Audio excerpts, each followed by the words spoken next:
Bonjour, ravi de vous rencontrer. Bonjour. Que puis-je faire pour vous, les amis? Voilà, j'ai adopté Cujo il y a 3 ans. Je l'ai en quelque sorte sauvé. Comme vous pouvez vous en douter, je l'ai choyé, pourri, gâté. Mais il est devenu agressif et je ne le laisse pas approcher qui que ce soit parce que j'ai toujours peur qu'il morde. J'ai fait venir 2 maîtres chiens, dont une jeune étudiante vraiment très bien. Elle a maîtrisé Cujo et elle l'a emmené courir. On était en train de fixer le prochain rendez-vous et tout à coup, il s'est jeté sur elle et il l'a mordue. Après ça, je ne l'ai plus jamais revu. Apparemment, c'est un chien très sensible. Il ne faut pas voir une question de domination ou de territoire dans cette agression, mais un problème de peur. Quand les chiens retiennent trop longtemps cette énergie ou cet état d'esprit, c'est comme une bombe à retardement. À la première occasion, face à l'inconnu, ils attaquent. J'essaie de ne pas le montrer, mais je ne suis pas tranquille avec lui.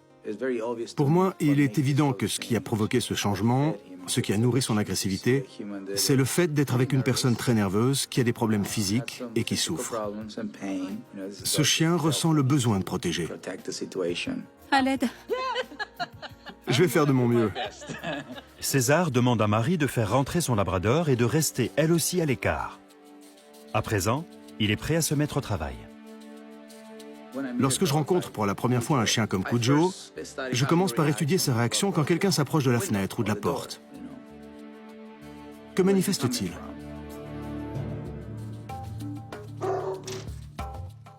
Agressivité, puis nervosité.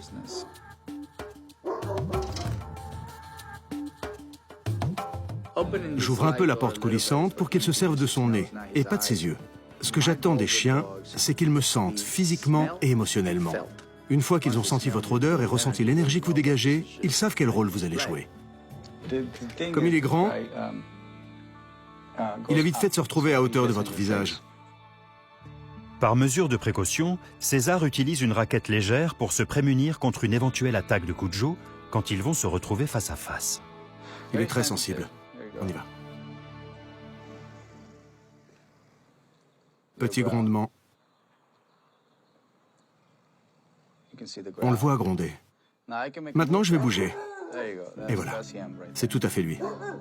Il m'a suffi de faire un petit geste avec la raquette pour qu'il recule. Ça a marché parce que j'ai senti qu'il était déjà en mauvaise position. Je dois être très prudent. Je ne veux pas exploiter cette faiblesse et l'affaiblir encore. C'est bien. Je veux qu'il vienne vers moi, qu'il me sente. Vous entendez ça? Il ne sait pas trop quoi penser de tout ça. J'en profite pour rompre le contact visuel pendant quelques minutes. Venez là, comme ça vous pourrez voir un peu ce que je fais. Je me sers de la laisse qu'il connaît bien pour établir une relation. J'apporte quelque chose qui lui est familier. Regardez.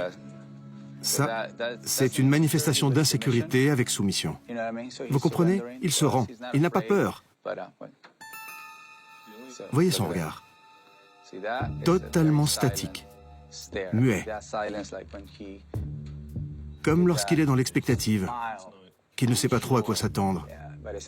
Il ne faut surtout pas partir quand il est comme ça.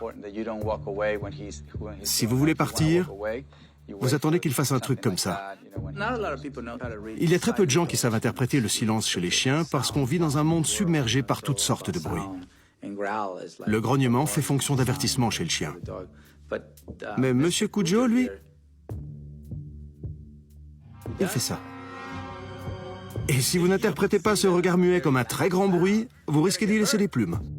Si vous faites marche arrière, vous devenez plus faible que lui. Vous pouvez rester ici. Maintenant qu'il est battu en retraite, je peux entrer dans le jardin. Mais en faisant très attention, parce qu'il vise haut et qu'il est costaud, il pourrait facilement me mettre à terre. C'était assez terrifiant. J'étais persuadé que tout ça allait mal tourner, qu'il allait sortir dans la cour et se faire dévorer. Il m'a défié, mais je n'ai pas reculé. Chaque fois qu'il faisait un pas en arrière, j'avançais d'un pas.